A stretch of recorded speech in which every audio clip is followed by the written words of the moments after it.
Welcome back to another Datsun 240z video. As you can see, we've got the rear suspension installed, even the transmission installed, as well as the front suspension. Let me show you how we got here. The easy part of any build is taking things apart. Now, we haven't had to take much apart on this Datsun since it was already mostly stripped, but it still does have all of the interior.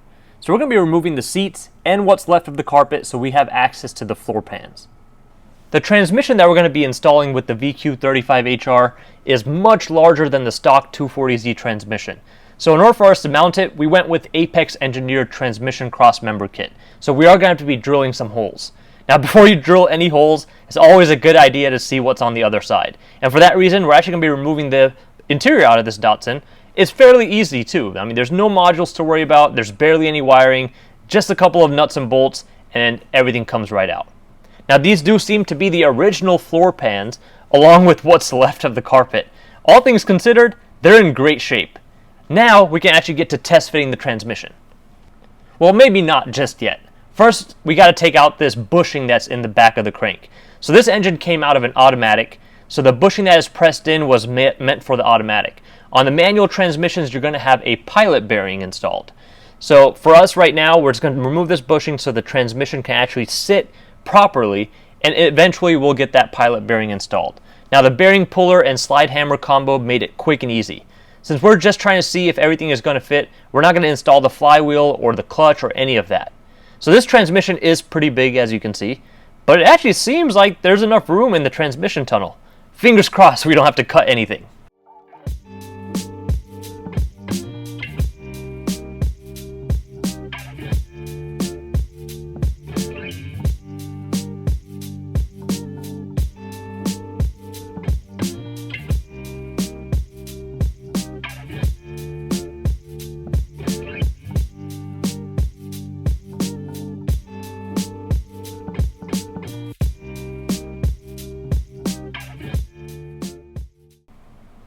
That's not too bad. Just seems like we need to remove the factory transmission mounting provisions. Nothing a cutoff wheel can't handle.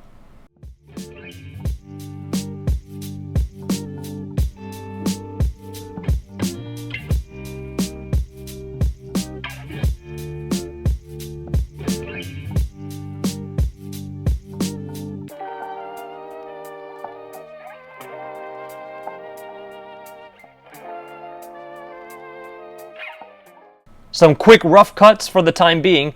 Let's try this test fit again.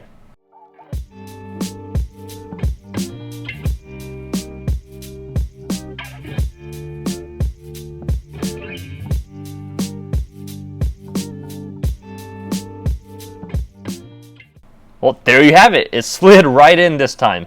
Now, it doesn't look completely centered in the transmission tunnel, which it likely won't be, but we have some room for adjustments.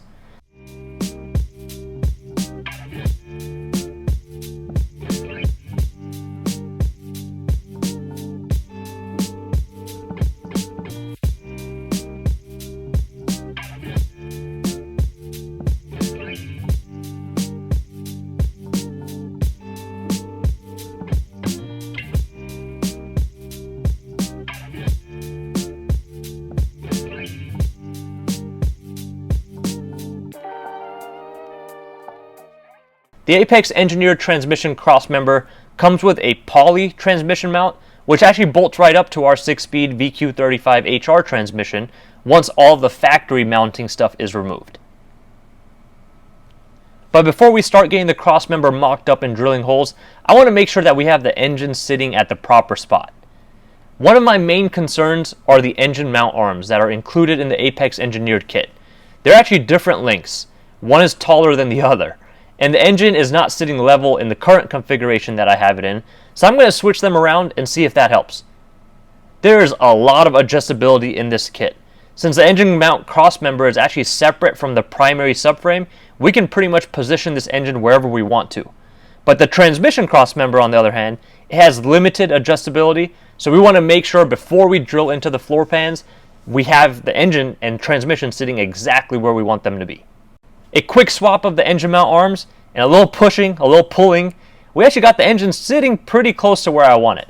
Now, like I said before, this engine crossmember still needs to be secured since it requires a hole drilled through the frame rails on each side. We're going to save that for later. Right now we've got it sitting where we want it and it's not going to move.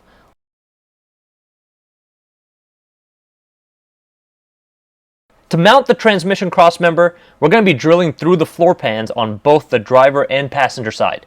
There's a plate that's going to sit on top of the floor pans from inside the car, so we can sandwich that floor pan between the crossmember and that plate. For now, we're just going to be drilling 2 holes on each side so we can get it into place. Then once we have everything fully secured, we can drill the remaining 4 holes on each side.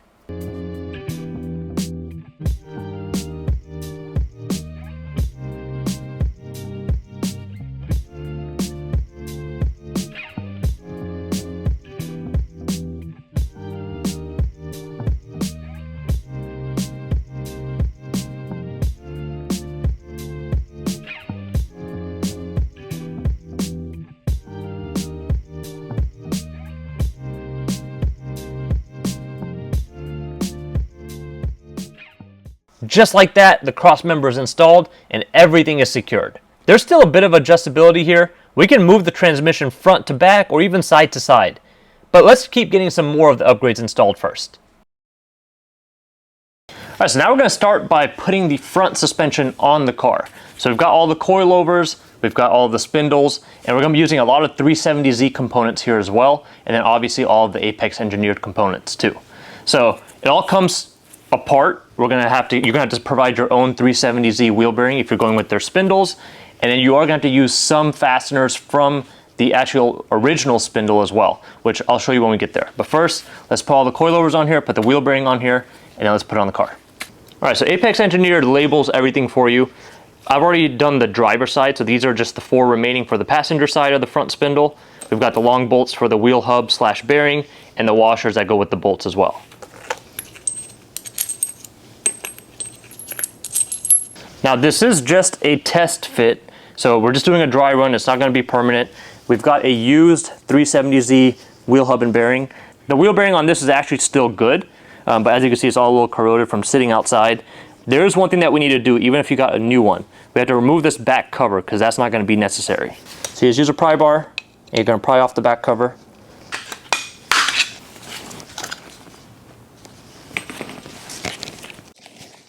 Now, like I said, this is just a dry fit, so usually you would put Loctite on these bolts before you put it in, and obviously I would clean this up a lot better, but we're not going to be doing any of that, so we can take it apart without any problems.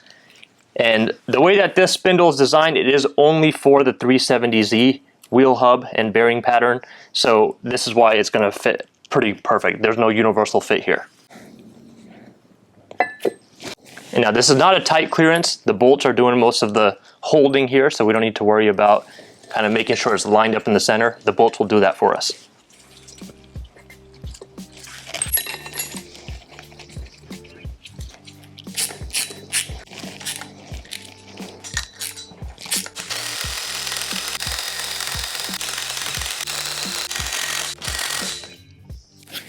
And just like that, we've got the wheel hub attached to the spindle.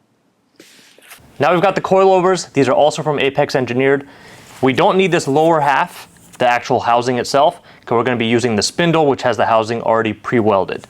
So that is something that you can get ordered from Apex Engineered when you order the spindles, to get that housing attached and welded by them. So I think that's the best option because they already have a jig set up, so they're going to get it perfect. So that's what we did. We got it all welded. Now we're just going to remove this lower housing and then just thread this whole body onto the spindle itself. Now when you buy these coilovers from Apex Engineered, you might not know what's the front, what's for the rear. The fronts are identical on both sides, the rears are identical on both sides. So the way to actually separate it is on the bottom of the coilover body, there's a sticker that says R for rear, and then the fronts don't have anything.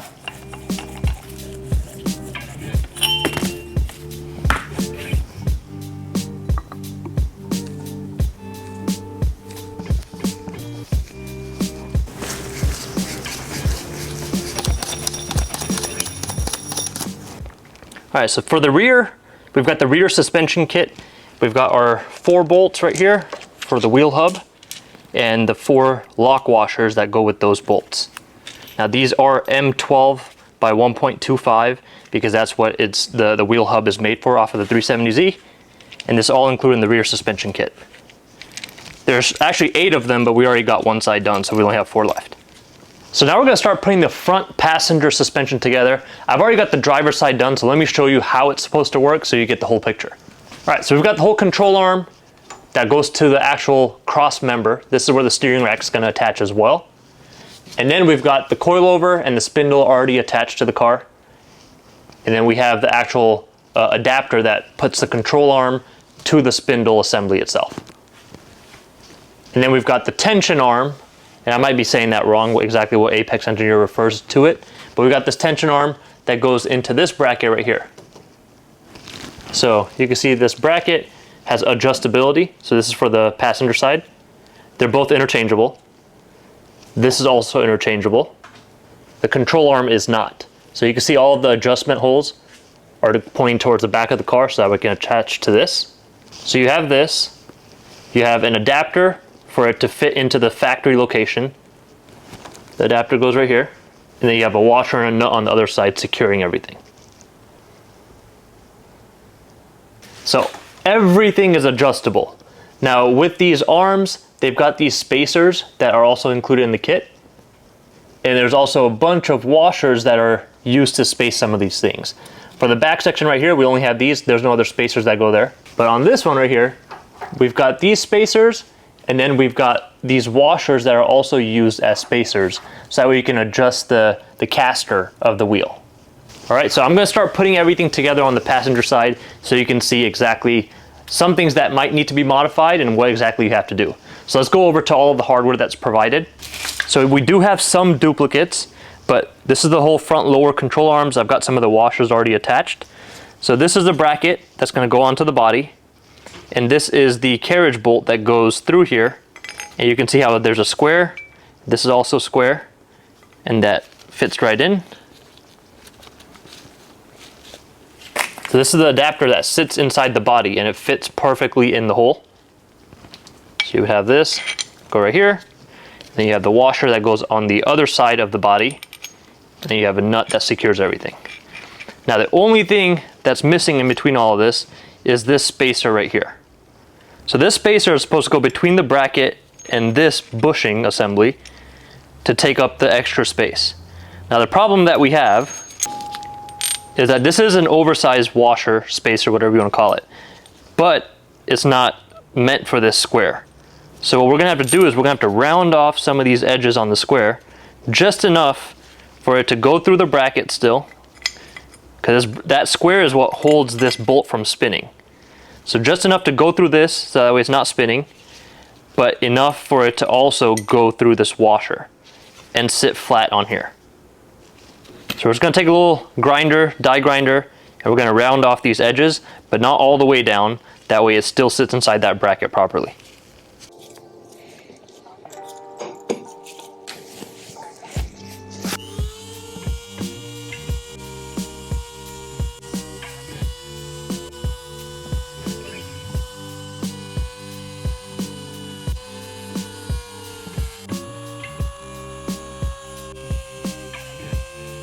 So we got this modified now.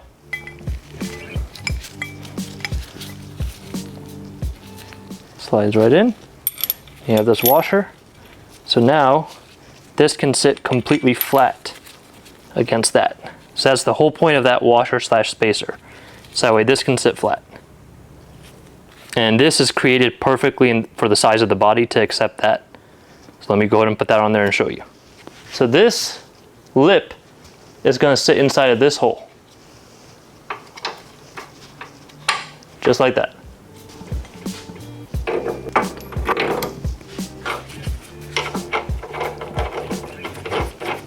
Now when you're tightening this, you want to make sure this is parallel with the frame rails.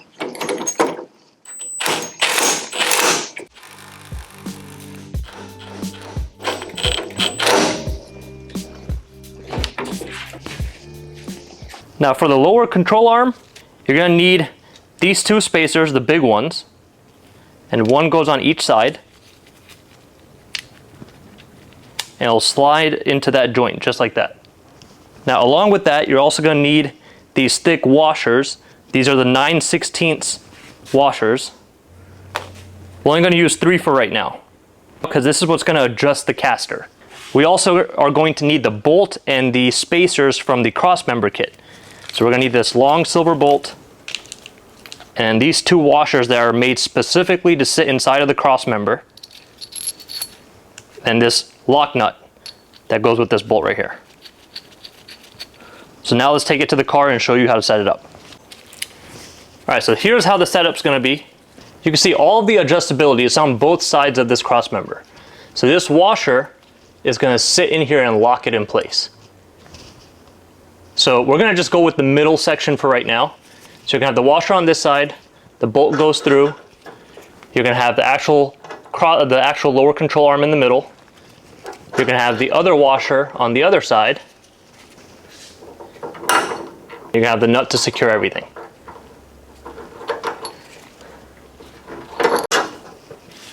Now we have these caster washers.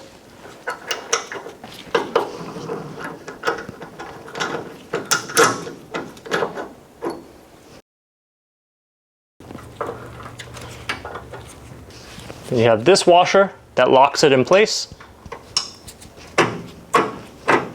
So for right now, I just have the two washers here, one right here for the caster. That's not going to be adjusted until we have everything else hooked up on that final fitment. We can add another washers, move this one over here, get rid of the washers wherever we want the wheel to be placed. But for right now, this is how it's going to go. There we go.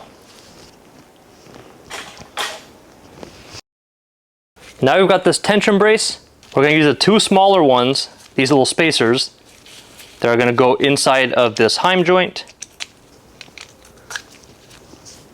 This is going to sit inside that bracket that we put in with that carriage bolt. And it's not going to need any spacers on either side. And then this is going to sit inside the lower control arm. So for this, you're going to need a fastener. You're going to use this thick bolt and washer. This is a 5/8 by 2.25 inch bolt. This is on the front lower control arm kit. That's what it's included with, because this end attaches to the front lower control arm. And you're going to have a 5/8 nut and a 5/8 washer as well. And for this end that sits inside the bracket on the car, we're going to have this bolt, two washers, and a nut. This is a 1/2 inch by 3 inches long bolt. And we've got two 1/2 inch washers and the lock nut. This all on the front lower control arm paper. Now because of all the coating on the bracket, this might be a pretty tight fit.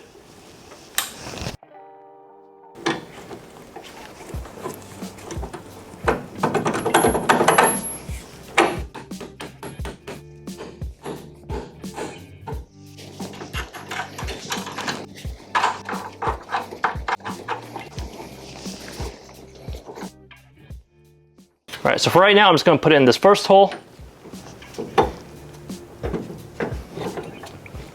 We're going to use this big hex bolt.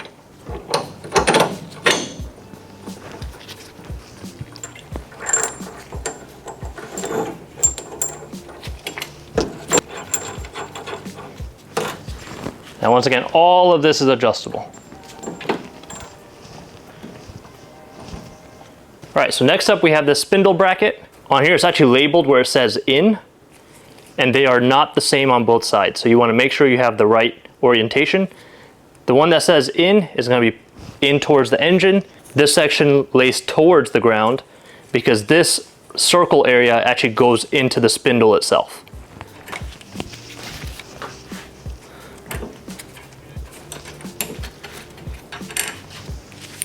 So you want these two holes pointing towards the front of the car because the steering rack is going to attach there. And now there's no grease or anything, so this is just temporary. Let it slide on there. Put the washer and the nut.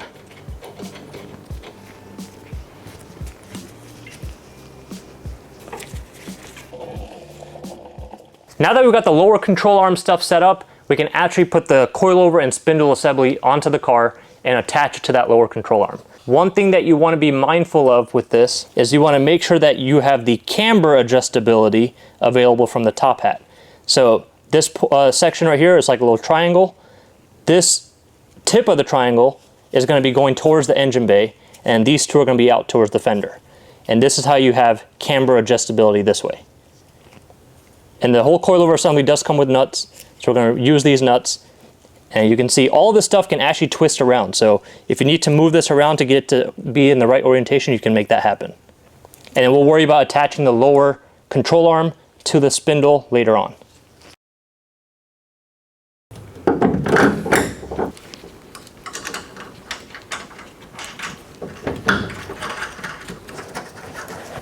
Now, one issue that we have with it attached into the car, we can't access the camber adjustment.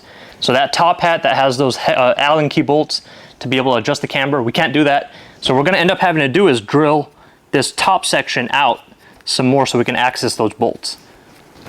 So if you're not looking to adjust camber too much, then you don't have to drill it out. Honestly, I'm not sure if we're gonna drill it out fully, but it makes sense to drill out this hole a little bit longer or wider so we can actually adjust it. But for the most part, I don't think it's gonna be necessary. I don't really wanna cut up something if we don't have to. Now with that being said, we can get back to attaching the spindle to the lower control arm. Now these two bolts we're gonna have to reuse from the stock suspension. One is longer than the other, and this is not included with the kit. These two bolts go from the adapter for the spindle into the actual spindle itself.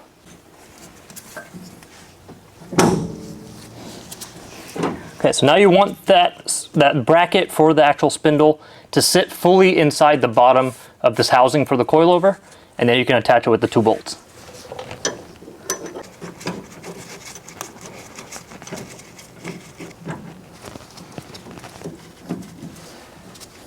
Now everything is still loose in here, but we want to make sure that this spindle bracket, these two holes, are pointed toward the front of the car, because that is where the tie rod end is going to attach. Now we're going to put the rear assembly together. So for the rear, this is what's included. We've got our rear spindle, which is separate from the coilover assembly, and this actually has built-in camber adjustment, which I'll show on the car. This white powder is just the that foam that they put to package everything. Don't get any other ideas. Now, with that being said, we've got our 370Z wheel hub and bearing. And once again, this is used. It's going to be cleaned up before it goes in on the final round. But this rear spindle that Apex Engineered includes, it is made up for different configurations. So these four bolts right here are for the 370Z. Then we've also got for the brake provisions for the 370Z brakes as well. I believe the top ones are for the Akebono. They make this also for their Willwood assembly setup that they have. And we also have this section for the e-brake. And this just utilizes a 370Z e-brake. What you would need for this are the dust shields from the 370Z. So even for the front, we can use those 370Z dust shields, but it's not as important in the front. In the back, it's important because the e-brake shoes and all that attaches to the dust shield. So if you don't have the dust shield, you won't be able to utilize that 370Z e-brake unless you MacGyver a different solution. So we've got those on order. We don't have those yet, along with the 370Z brakes. As soon as we get that, we'll put all that stuff together. So this wheel hub assembly is gonna come off again when we have that dust shield. But for now, we're just going to put it together.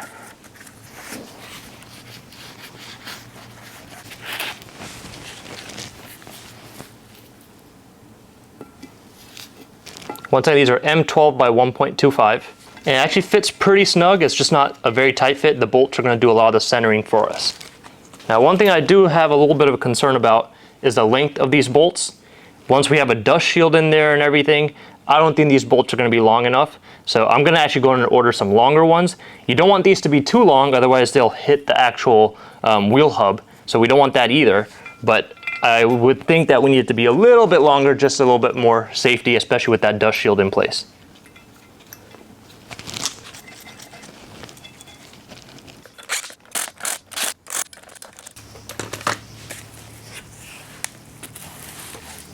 Yeah, so you guys, as you can see, there's only a couple of threads that is going on that wheel hub. So once I put that dust shield in place, it's going to be even less. So we're probably going to get bolts that are about maybe 15 millimeters longer than these. So these are M12 by 1.25 by 40 millimeters. I'm probably just going to go and order M12 by 1.25 by 55 millimeters. And that should fill this out. Because we have a decent amount of length right here that we can go as well. You just want to make sure it's not too long. All right, now onto the coilovers.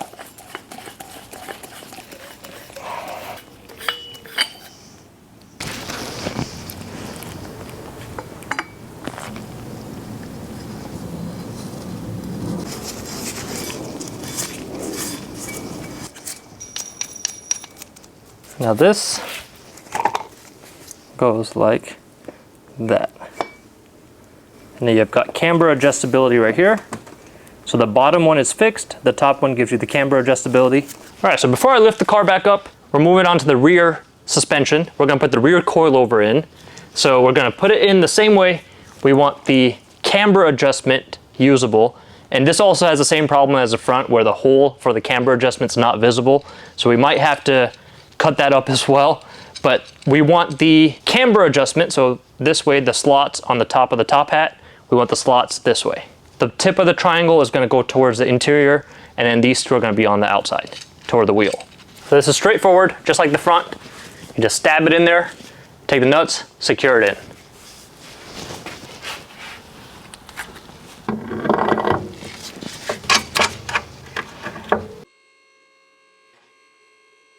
Now we've got the rear control arm. So these two sections right here attach to the subframe itself, and we're gonna have these 4 spacers, washers, whatever you want to call them, 1 for each heim joint, or 2 for each heim joint, 1 on each side.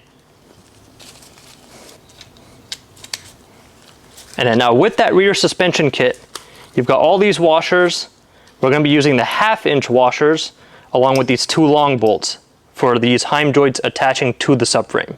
You're going to have a washer that is going to go through the subframe and heim joint, but you're also going to have spacer washers, they call them caster washers as well, to adjust the position in the subframe for these. And then at the very end, you'll have another washer and the 1/2-inch lock nut. And that's going to be for both of these. So I'm not sure which configuration we're going to use yet. So there's 2 configuration holes on this, and then we've got 3 on this side. So I'm going to go with the lower one, and then in the middle up here. And then we'll see what the geometry is looking like once we have the ride height and all that stuff dialed in, and then we can figure out where we need to move it. So right now I'm going to have this long bolt going through here. We're going to have 2 caster washers going on the inside. Then same thing for this section. Bolt going through, 2 caster washers on the inside. Now we can slide this in.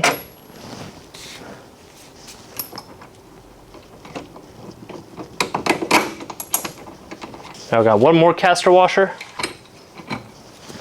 and then a washer and a nut. 1 more caster washer on this side too, and the washer and the nut. And this bolt might be too long because it's already hitting this bracket, but we'll know more once we tighten it up. Now I've got this right here. It's going to attach to the spindle, and the spindle is going to attach to this as well. All right, so for the coilover to attach to the spindle, we're going to be using the shorter 1/2-inch bolts. You're going to have a washer. It's going to go through, then another washer, and a nut to secure it. And then for the spindle to attach to that lower control arm, we're going to be using these 5/8 spacers to space the spindle according to where we want it on the control arm.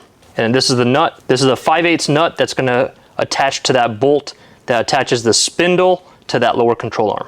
We're going to put the spindle onto the coilover first. And then the bolt goes from the inside out.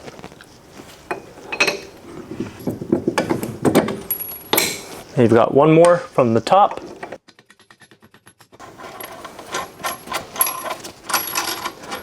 Now we can adjust the camber from right here. And now we can attach this control arm to the spindle. So here's that long bolt. Now if this was final assembly, we'll be coating this with some anti-seize. That way it doesn't seize in that spindle. So the way we want to do this, we're going to go through here. We're going to have 2 washers on this side for right now.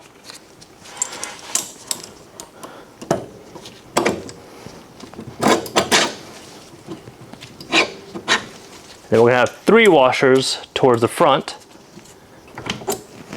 Now you can see how you can adjust the toe from right here. So the toe is adjusted by these right here, and the caster is going to be adjusted by these washers.